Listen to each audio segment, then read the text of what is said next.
The time for secrecy was over. Muhammad began to preach openly, initially met with curiosity, then ridicule. The Meccan elite, custodians of the Kaaba and masters of trade, saw their power, their traditions, and their very way of life threatened. They weren't just debating a new religion, they were confronting a socio-political revolution brewing right under their noses.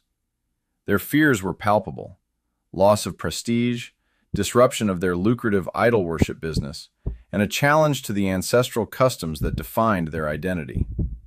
They would not tolerate it. The stage was set for a conflict that would define an era, a struggle between the old world and a radical new vision. How would a small, persecuted community, armed only with conviction and a divine message, stand against the might of Mecca? They wouldn't stand against the might of Mecca with armies or political maneuvering. Not yet. They stood by, enduring, by holding on to a faith that burned brighter with every attempt to extinguish it. The Meccan elite, infuriated by Muhammad's unwavering message and the growing number of his followers, decided to tighten the screws.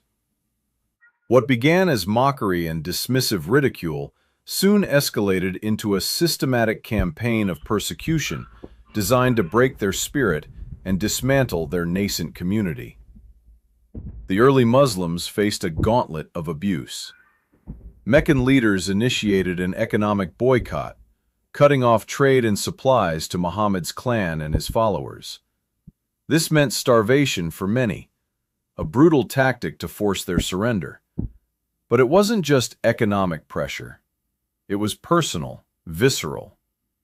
You had people like Bilal, an enslaved Abyssinian, who was subjected to horrific torture. Trade and supplies to his master would lay him on scorching desert sands. This meant with a heavy rock on his chest, demanding he renounce to force their surrender. But Bilal, it wasn't just with incredible resolve, would only whisper, visceral. Ahad.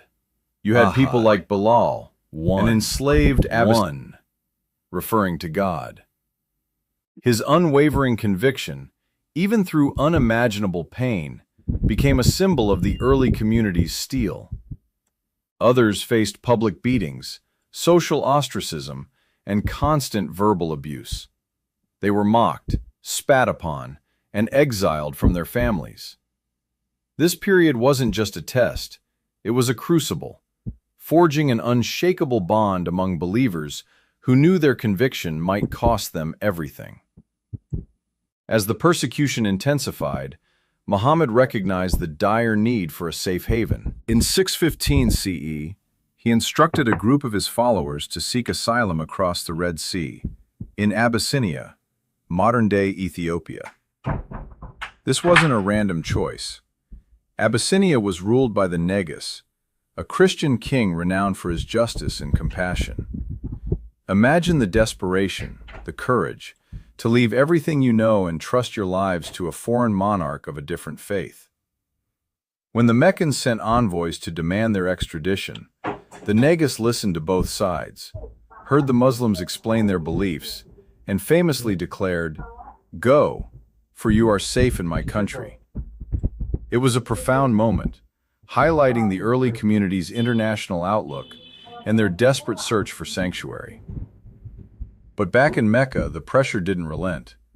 In 619 CE, a year that would forever be known as the Year of Sorrow, Muhammad suffered two devastating personal losses: his beloved wife, Khadija, his first convert and rock of support, and his protective uncle, Abu Talib, who, though not a Muslim, had shielded him from Meccan aggression.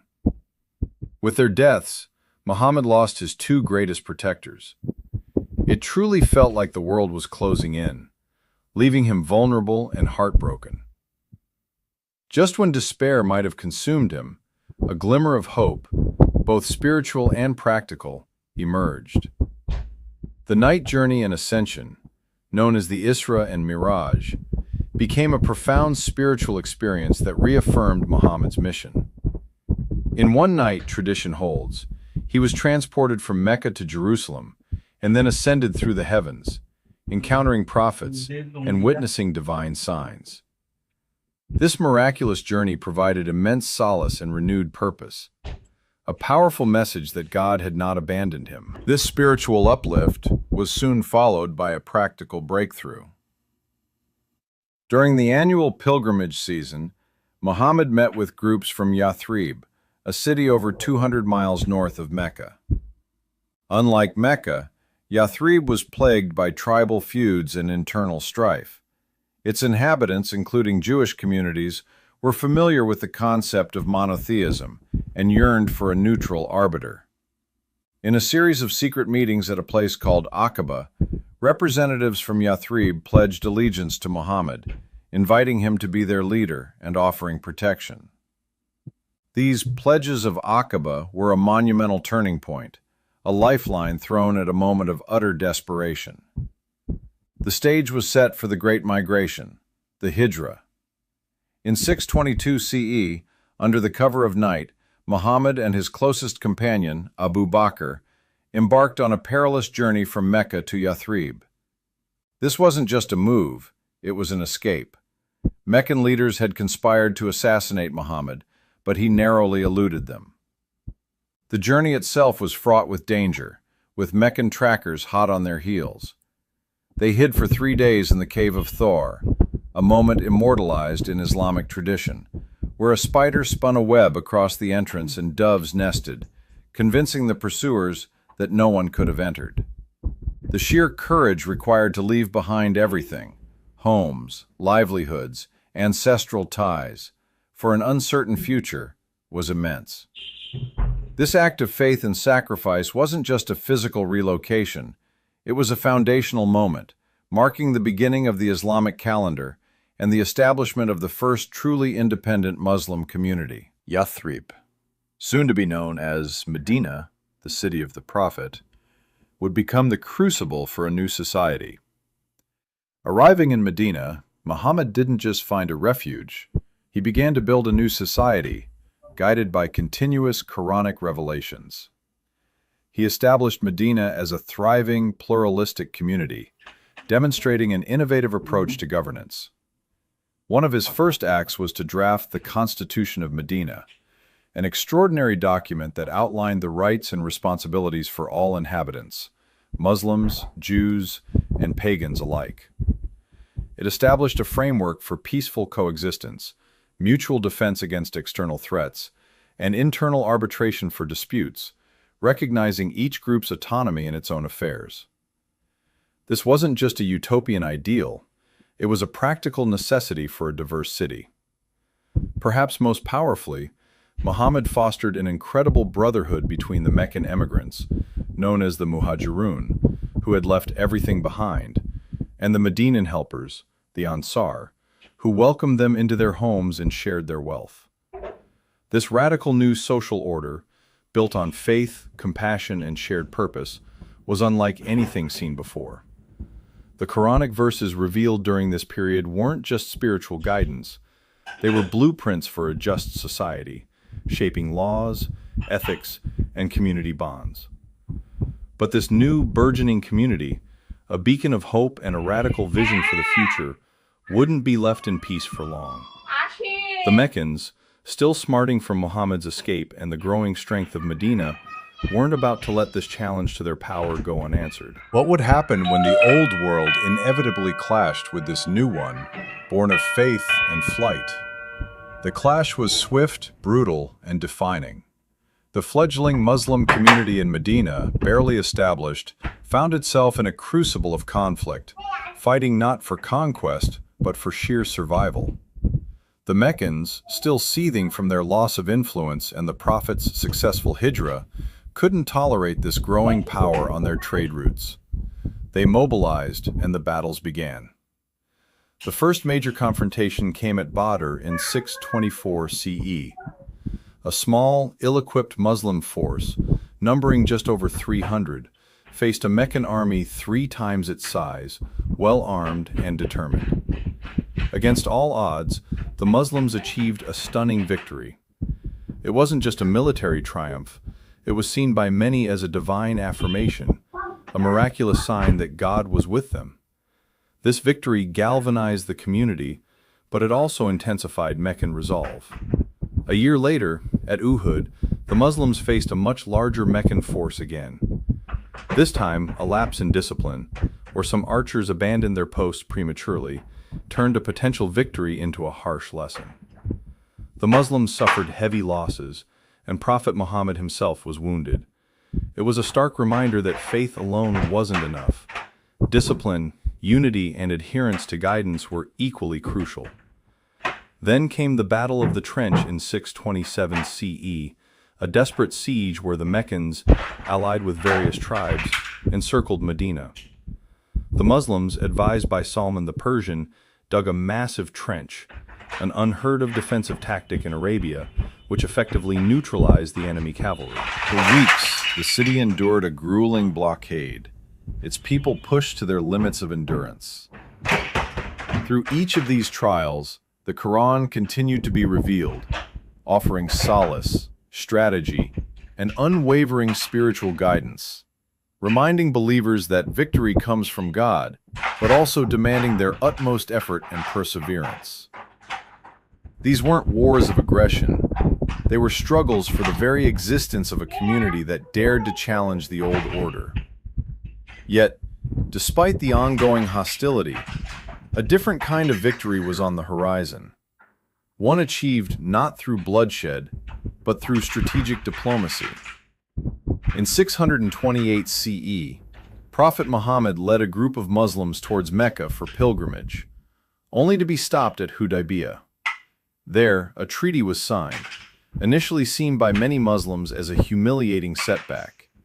It included clauses like returning Meccan converts to Mecca and postponing the pilgrimage for a year. But Muhammad, with his profound foresight, knew better. This Treaty of Hudaybiyah, seemingly unfavorable, actually paved the way for a fragile peace, halting open warfare and allowing Islam to spread through persuasion rather than conflict. It bought time, allowed alliances to shift, and ultimately exposed the Meccans' hypocrisy. Just 2 years later, in 630 CE, the peace was broken by Meccan allies. Muhammad, now leading a unified and much larger force, marched back to Mecca. This time, it wasn't a battle. It was a triumphant, largely bloodless return. He entered the city not as a conqueror seeking revenge, but as a liberator offering amnesty. The Kaaba, the ancient house of worship, was symbolically cleansed of the hundreds of idols that had defiled its sacred space, restoring it to its original monotheistic purpose. This moment marked the spiritual and political unification of much of Arabia under the banner of Islam, a profound shift in the region's history. 2 years after that, in 632 CE, Prophet Muhammad performed his farewell pilgrimage, delivering his final sermon from Mount Arafat. It was a profound summary of Islamic teachings, emphasizing justice, equality, human rights, and the sanctity of life and property. He reminded his followers that no Arab was superior to a non-Arab, nor a white person to a black person, except by piety and good action. He declared the message complete, the mission fulfilled. Then came the unimaginable. Just months after his farewell pilgrimage, in June 632 CE, Prophet Muhammad fell ill.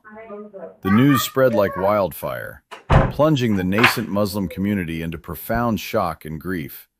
Their leader, their guide, their direct link to divine revelation was gone. It was an existential crisis. How could they continue without him? Some were so distraught they couldn't accept it. It was at this critical juncture that Abu Bakr, a close companion and the Prophet's father-in-law, stepped forward. He stood before the weeping, confused masses and delivered words that would forever echo through history, stabilizing a community on the brink of collapse.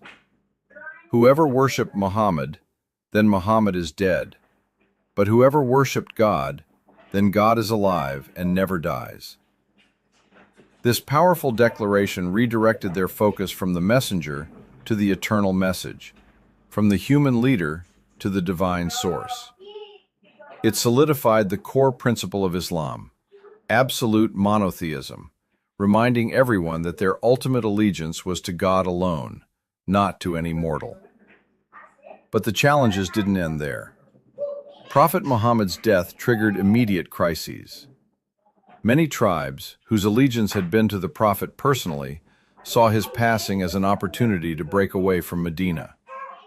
These became known as the Wars of Apostasy, or Ridda Wars. The young Islamic State faced an unprecedented threat to its very existence.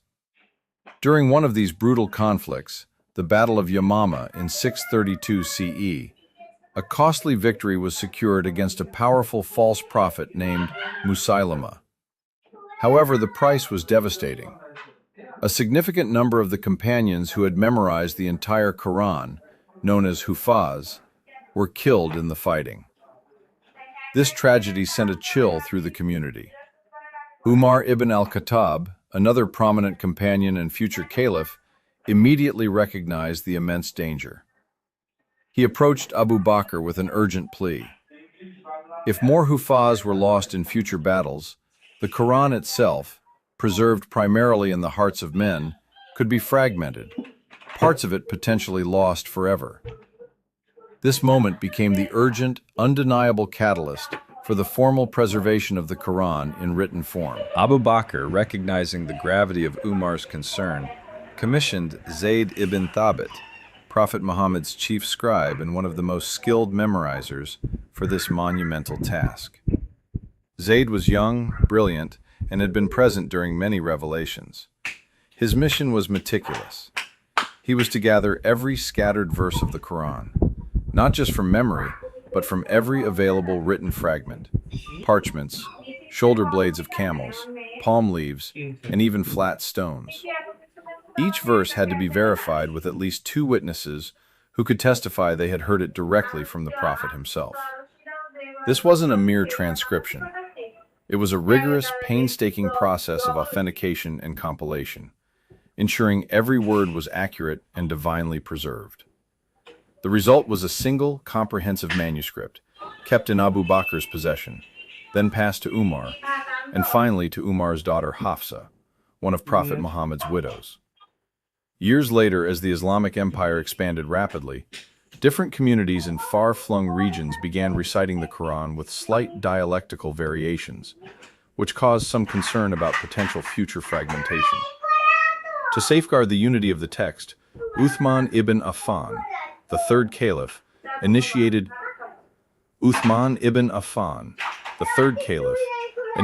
a monumental project. He commissioned a committee, led by Zayd ibn Thabit, to produce several standardized copies of the Quran from Hafsa's original manuscript. These copies were then dispatched to the major centers of the burgeoning Islamic world: Mecca, Medina, Damascus, Kufa, Basra, and Yemen. Any other existing versions were ordered to be destroyed, not out of malice, but to prevent future disputes and ensure the absolute purity and uniformity of the divine message. This wasn't censorship, it was preservation, on an unprecedented scale, safeguarding the text for all generations to come. The Uthmanic Codex, as it became known, remains the universally accepted text of the Quran today, a direct link across 14 centuries to the Prophet Muhammad's recitations. But the Quran wasn't just a book to be preserved, it was a blueprint for a brand new civilization. It wasn't merely a collection of spiritual guidance, but a comprehensive framework for an entire society. This sacred text became the ultimate wellspring of Islamic law, known as Sharia, providing a detailed ethical and legal structure for every aspect of life. Think about that for a moment.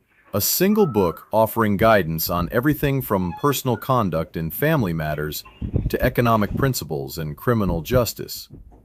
This wasn't some abstract philosophical treatise. It offered practical, actionable directives. It laid down fundamental principles of justice, adl, fairness, ihsan, and accountability that would shape societies for centuries.